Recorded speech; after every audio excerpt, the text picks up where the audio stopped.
ਦਾ ਕਹਿਰ ਲਗਾਤਾਰ ਜਾਰੀ ਹੈ। 3 ਹੋਰ ਨਵੇਂ ਮਾਮਲੇ ਸਾਹਮਣੇ ਆਏ ਨੇ ਅਤੇ ਇਹ ਨਵੇਂ ਮਾਮਲੇ ਵੀ ਸਭ ਤੋਂ ਵੱਡੇ ਹੌਟਸਪੌਟ ਬਾਪੂ ਧਾਮ ਕਾਲੋਨੀ ਤੋਂ ਹੀ ਸਾਹਮਣੇ ਆਏ ਨੇ। 3 ਹੋਰ ਨੌਜਵਾਨਾਂ ਦੀ ਰਿਪੋਰਟ ਜਿਹੜੀ ਹੈ ਉਹ ਪੋਜ਼ਿਟਿਵ ਪਾਈ ਗਈ ਹੈ। ਚੰਡੀਗੜ੍ਹ ਵਿੱਚ ਹੁਣ ਆંકੜਾ 222 ਤੱਕ ਪਹੁੰਚ ਗਿਆ ਹੈ ਕੋਰੋਨਾ ਪੋਜ਼ਿਟਿਵ ਮਰੀਜ਼ਾਂ ਦਾ। ਹਾਲਾਂਕਿ ਵੱਡੀ ਗਿਣਤੀ ਵਿੱਚ ਮਰੀਜ਼ ਠੀਕ ਹੋ ਕੇ ਘਰਾਂ ਨੂੰ ਪਰਤ ਵੀ ਰਹੇ ਨੇ, ਪਰ ਲਗਾਤਾਰ ਕਮਿਊਨਿਟੀ ਟ੍ਰਾਂਸਮਿਸ਼ਨ ਦੇ ਚਲਦੇ लगातार नवे मामले सामने आ रहे हैं। ਅਤੇ ਸਭ ਤੋਂ ਵੱਡਾ ਹੌਟਸਪੌਟ ਬਾਪੂ ਧਾਮ ਕਾਲੋਨੀ ਜਿੱਥੇ ਦਾ ਵਾਰਡ ਬॉय ਨਰਿੰਦਰ ਪੋਜ਼ਿਟਿਵ ਪਾਇਆ ਗਿਆ ਸੀ ਅਤੇ ਉਸ ਤੋਂ ਬਾਅਦ ਉਹਦੇ ਸੰਪਰਕ ਵਿੱਚ ਜਿੰਨੇ ਲੋਕ ਆਏ ਲਗਾਤਾਰ ਉਹ ਕੋਰੋਨਾ ਪੋਜ਼ਿਟਿਵ ਪਾਏ ਜਾ ਰਹੇ ਨੇ। 3 ਹੋਰ ਨਵੇਂ ਮਾਮਲੇ, ਕਿਉਂਕਿ ਨਰਿੰਦਰ ਬਾਪੂ ਧਾਮ ਕਾਲੋਨੀ ਦਾ ਹੀ ਰਹਿਣ ਵਾਲਾ ਸੀ। 3 ਹੋਰ ਨਵੇਂ ਮਾਮਲੇ ਹੁਣ ਸਾਹਮਣੇ ਆਏ ਨੇ ਅਤੇ ਚੰਡੀਗੜ੍ਹ ਵਿੱਚ ਆંકੜਾ 222 ਤੱਕ ਪਹੁੰਚ ਗਿਆ ਹੈ।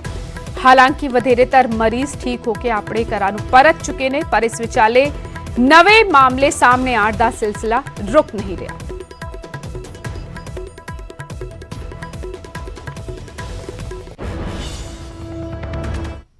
इस वक्त वड्डी खबर अमृतसर तो आ रही है, जिथे एक लड़की की शक्की हालात विच मौत हो गई। दूजी भैन की हालत गंभीर दसी जा रही है। एक हफ्ता पहला भोपाल तो दोवें भैणां वापस आईआं सन। लड़की दे कोरोना पॉजिटिव होने का खदशा जताया जा रहा है। पुलिस ने हुण इलाके नूं सील कर दिता है। गुजरपुरा इलाके विच दहशत का माहौल बनिया होया है। दोवें भैणां जड़ियां ने भोपाल तो एक निजी वाहन के जरिए प्राइवेट गड्डी किराए ते करके अमृतसर के गुजरपुरा इलाके की रहने वाली दोवें भैणां वापस परतियां सन। एक की मौत हो चुकी है शक्की हालात में, जबकि दूजी भैण की हालत गंभीर दसी जा रही है। एक हफ्ता पहला ही दसिया जा रहा है कि दोवें भैणां भोपाल तो वापस परतियां सन। लड़की के कोरोना पॉजिटिव होने का खदशा जताया जा रहा है। पुलिस ने फिलहाल इलाके नूं एहतियातन सील कर दिता है। गुजरपुरा इलाके फिलहाल दहशत का माहौल बनिया होया है। अमृतसर के गुजरपुरा इलाके विच एक लड़की की शक्की हालात विच मौत की खबर है। राजीव शर्मा वधेरे जानकारी देने लई जुड़ चुके हैं अमृतसर तो। राजीव, जानना चाहांगे, दस्सिया जा रहा है कि एक हफ्ता पहला दोवें भैणां वापस परतिया भोपाल तो, हुण की कुछ सेहत विभाग ने कि हुण सैंपल ले लेने, जांच हो रही है और सब तो वड्डी लापरवाही इसनूं कही जा सकती, क्योंकि ਜਿਹੜੇ ਬਾਹਰਲੇ ਸੂਬਿਆਂ ਤੋਂ ਪਰਤ ਰਹੇ ਨੇ ਪਹਿਲਾਂ ਉਹ ਪ੍ਰਸ਼ਾਸਨ ਨੂੰ ਦੱਸਣਾ ਜ਼ਰੂਰੀ ਹੁੰਦਾ ਹੈ, ਉਹਨਾਂ ਦੀ ਵਾਪਸੀ ਹੁੰਦੀ ਹੈ, ਉਹਨਾਂ ਨੂੰ ਕੁਆਰੰਟਾਈਨ ਰੱਖਣਾ ਜ਼ਰੂਰੀ ਹੁੰਦਾ ਹੈ।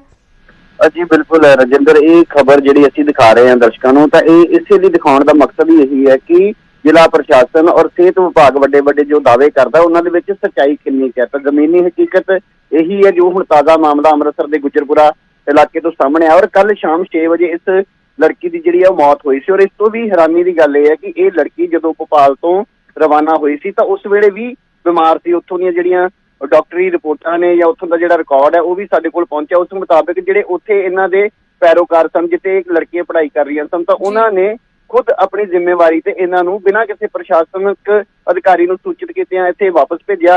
और दोवें जिहड़ियां भैणां ने वो बीमार सन। एक की मौत हो चुकी है, दूसरी हाले भी बीमार दसी जा रही है। और कल इलाका वासियों वालों पुलिस नूं सूचित किया गया कि जेकर इस लड़की का जो है इसनूं इसका अंतिम संस्कार किया जाता तो उसके नाल कोई होर लोग जेकर ये पॉजिटिव है हाले ये सब तो बड़ी दुविधा ये बनी हुई है कि इस बारे हाले कुछ भी स्पष्ट नहीं है कि लड़की कोरोना पॉजिटिव है या फिर नैगेटिव है। तो जिस तरीके दी गाइडलाइंस ने जो हिदायतां जारी की गई उस मुताबिक लोग सहमे जरूर होए ने, डरे जरूर होए ने कि आखिरकार जेकर लड़की बीमार थी तो उसनूं इत्थे लियाउण दी जरूरत की सी। जेकर वो इत्थे आ ही गई सी तो इत्थे उसका डॉक्टरी जिहड़ा ट्रीटमेंट है वो कराया जाना चाहिए सी, जो कि नहीं करवाया गया। तो कई राजीव ਵੱਡੀ ਲਾਪਰਵਾਹੀ ਪਰਿਵਾਰਿਕ ਮੈਂਬਰਾਂ ਦੀ ਵੀ ਹੈ, ਸਥਾਨਕ ਪ੍ਰਸ਼ਾਸਨ ਦੀ ਵੀ ਹੈ ਕਿ ਪਰਿਵਾਰ ਵਿੱਚ ਹੁਣ ਹੋਰ ਕਿਹੜੇ-ਕਿਹੜੇ ਮੈਂਬਰ ਜਿਹੜੇ ਨੇ ਉਹ ਮੌਜੂਦ ਨੇ, ਕਿਉਂਕਿ ਦੱਸਿਆ ਜਾ ਰਿਹਾ ਕਿ ਦੂਜੀ ਭੈਣ ਦੀ ਹਾਲਤ ਵੀ ਖਰਾਬ ਹੈ ਕਿ ਉਸ ਨੂੰ ਹੁਣ ਹਸਪਤਾਲ ਦਾਖਲ ਕਰਵਾਇਆ ਗਿਆ। ਹੋਰ ਕੁਝ ਬਿਆਨ ਦੇ ਸਕੀਏ ਉਹ?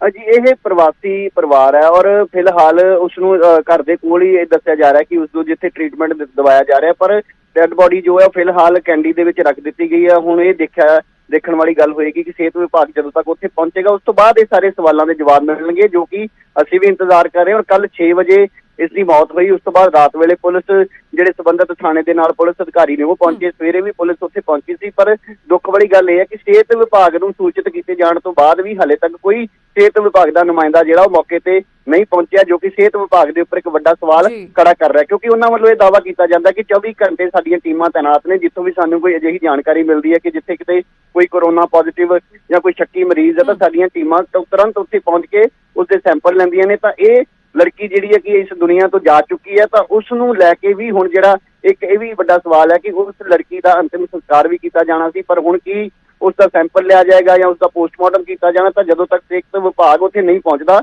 ਉਦੋਂ ਤੱਕ ਇਸ ਬਾਰੇ ਕੁਝ ਵੀ ਸਪਸ਼ਟ ਨਹੀਂ ਕਿਹਾ ਜਾ ਸਕਦਾ। ਜੀ ਠੀਕ ਹੈ ਰਾਜੀਵ, ਤੁਹਾਡੇ ਕੋਲ ਅਪਡੇਟ ਲਈ ਆਵਾਂਗੇ। ਫਿਲਹਾਲ ਲਈ ਸ਼ੁਕਰੀਆ। ਸੋ ਅੰਮ੍ਰਿਤਸਰ ਦੇ ਗੁੱਜਰਪੁਰਾ ਇਲਾਕੇ ਵਿੱਚ ਫਿਲਹਾਲ ਦਹਿਸ਼ਤ ਦਾ ਮਾਹੌਲ ਬਣਿਆ ਹੋਇਆ ਕਿ ਇੱਕ ਲੜਕੀ ਦੀ ਸ਼ੱਕੀ ਹਾਲਾਤ ਵਿੱਚ ਮੌਤ ਹੋਈ ਹੈ, ਦੂਜੀ ਭੈਣ ਦੀ ਹਾਲਤ ਗੰਭੀਰ ਬਣੀ ਹੋਈ ਹੈ। ਦੋਵੇਂ ਭੈਣਾਂ ਇੱਕ ਹਫ਼ਤਾ ਪਹਿਲਾਂ ਹੀ ਭੋਪਾਲ ਤੋਂ ਪਰਤੀਆਂ ਸਨ, ਪਰ ਹੈਰਾਨੀ ਦੀ ਗੱਲ ਹੈ ਕੋਈ ਕੁਆਰੰਟੀਨ ਇਹਨਾਂ ਨੂੰ ਨਹੀਂ ਕੀਤਾ ਗਿਆ, ਨਾ ਹੀ ਇਹਨਾਂ ਨੇ ਸ਼ਾਇਦ ਪ੍ਰਸ਼ਾਸਨ ਨੂੰ ਸੂਚਿਤ ਵੀ ਨਹੀਂ ਕੀਤਾ, ਜਿਸ ਦੇ ਚਲਦੇ ਵੱਡੀ ਲਾਪਰਵਾਹੀ ਵੀ ਸਾਹਮਣੇ ਆਈ ਹੈ। ਫਿਲਹਾਲ ਇੰਤਜ਼ਾਰ ਸਿਹਤ ਵਿਭਾਗ ਦੀ ਟੀਮ ਦੇ ਇੱਥੇ ਪਹੁੰਚਣ ਦਾ ਹੋ ਰਿਹਾ ਹੈ। ਪੁਲਿਸ ਨੇ ਇਲਾਕੇ ਨੂੰ ਜ਼ਰੂਰ ਸੀਲ ਕਰਤਾ ਹੈ। ਹੁਣ ਵੇਖਣਾ ਹੋਏਗਾ ਸਿਹਤ ਵਿਭਾਗ ਵੱਲੋਂ ਕੀ ਕਾਰਵਾਈ ਕੀਤੀ ਜਾਂਦੀ ਹੈ ਕਿ ਜਿਸ ਲੜਕੀ ਦੀ ਮੌਤ ਹੋ ਚੁੱਕੀ ਹੈ ਉਸਦੇ ਸੈਂਪਲ ਲੈ ਕੇ ਹੁਣ ਜਾਂਚ ਲਈ ਜਦੋਂ ਭੇਜੇ ਜਾਣਗੇ ਉਸ ਤੋਂ ਬਾਅਦ ਹੀ ਸਾਫ਼ ਹੋ ਪਾਏਗਾ ਕਿ ਇਸ ਨੂੰ ਕੋਰੋਨਾ ਸੀਗਾ ਜਾਂ ਨਹੀਂ, ਕਿਉਂਕਿ ਇਸ ਦੀ ਭੈਣ ਦੀ ਹਾਲਤ ਵੀ ਦੱਸਿਆ ਜਾ ਰਿਹਾ ਹੈ ਕਿ ਗੰਭੀਰ ਬਣੀ ਹੋਈ ਹੈ।